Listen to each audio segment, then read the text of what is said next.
All right, I'm going to discuss with you guys and gals again my Dadbod strength standards. Hey everybody, it's Jason Blaha here. I thought I would chat with you guys and gals about this today.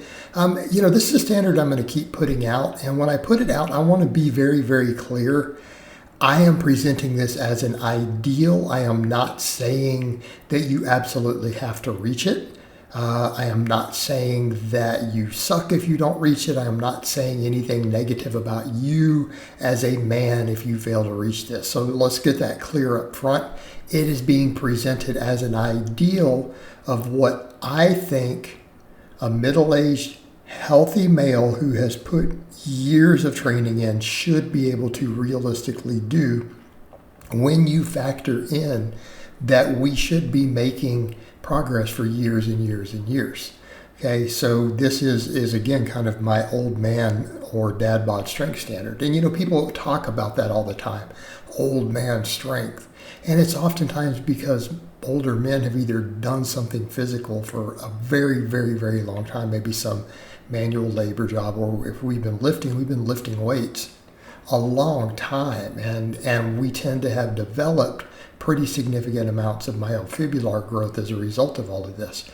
Keeping in mind, myofibrillar growth is where you get your strength at the muscular tension level, okay? That is the non-neurological side, all right? And it's also kind of what gives you that harder chiseled look. This has been discussed by some experts, including some researchers, who do feel that, when you have a large amount of myofibrillar growth, you just have a denser look. And it's a lot of what the people talk about in, say, bodybuilding with the muscle maturity thing. Why does this guy have that denser look? And it's that myofibrillar growth. So when I say this, I do mean that this is something that is realistically obtainable, because usually when we're older, we have years under a barbell. Okay, and so it's good lifelong benchmarks to aim for older men. Okay. And when I put this out before, it's funny because, you get people on both sides of the fence. You get people who say, oh, this is excessively high. Guy's going to have to be fat or use tons of gear or whatever to achieve this. It's just not, or it's not realistic for this demographic. And, and then others laugh at it and go, wow, your standard is really low and unimpressive. Because in the strength world, that's kind of, it would be. It's not a high bar. So it's funny depending upon who hears it, how they perceive it. Okay. So what is the strength standard and why do I have it there?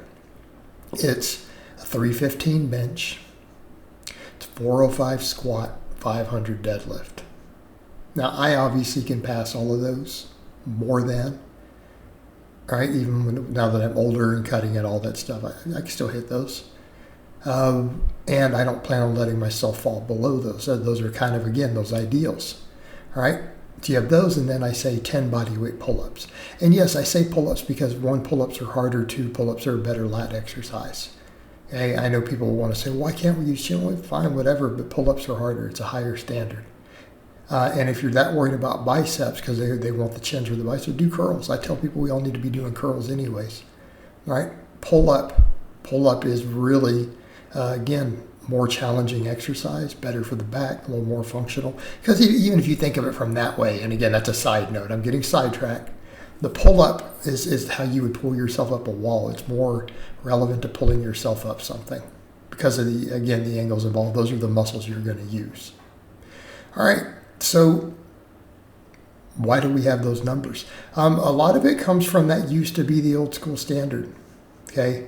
That is what we used to call a strength base back in the day. And again, whenever we talk about that, the old school lifters, the OG guys, a lot of people are like, man, y'all are crazy. Like, what do you mean that that's supposed to be a natural standard? Yeah, it was. Like back in the day, and I am not the only person on the tubes or influencer who's over 40 to have said this. That's the funny thing. Other people have said it over the years and agreed with me.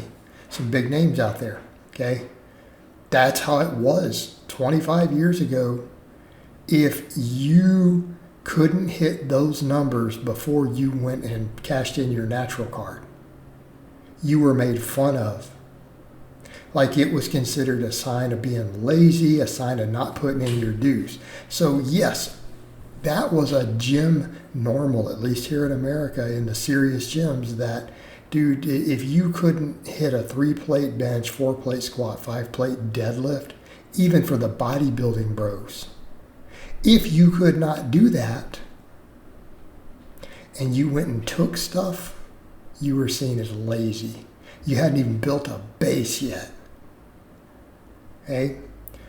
So when I talk about the dad bod thing, think about my generation. That was our standard. And it's totally obtainable. Okay? And it represents a full body balance of strength.